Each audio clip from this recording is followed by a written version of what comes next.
రాజకీయం కోసం ఫ్యామిలీని పనంగా పెట్టాలా? నాడు గొడ్డలతో బాబాయిని రాజకీయానికి బలిచ్చింది ఈ వైసీపీ పార్టీ. నేడు దివంగతులైన తండ్రి విగ్రహాన్ని కూడా ఈ రాజకీయానికే ఈ వైసీపీ పార్టీ బలిచ్చింది. ఇప్పుడు తండ్రి భూమి మీద లేడు కాబట్టి బ్రతికిపోయాడు. అదే బ్రతికుంటే ఖచ్చితంగా బలైపోయేవాడు ఈ వైసీపీ పార్టీ రాజకీయానికి. మొన్న నంద్యాలలో వైఎస్ రాజశేఖర రెడ్డి విగ్రహం తల నాడు బాబాయ్ గొడ్డల పోటు.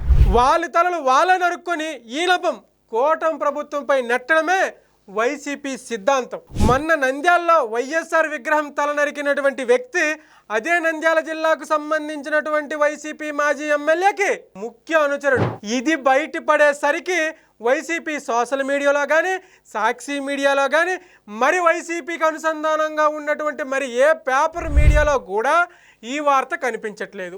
పార్టీని నిలబెట్టడం కోసం ఎవరినైనా ఎప్పుడైనా ఎలా అయినా బలివ్వడానికి జగన్మోహన్ రెడ్డి రెడీగా ఉంటాడు అని ఏపీ ప్రజలు మాట్లాడుకుంటున్నారు. మరి దీనిపై మీ ఉద్దేశం ఏంటో కింద కామెంట్ రూపంలో తెలియజేయండి. Thank you.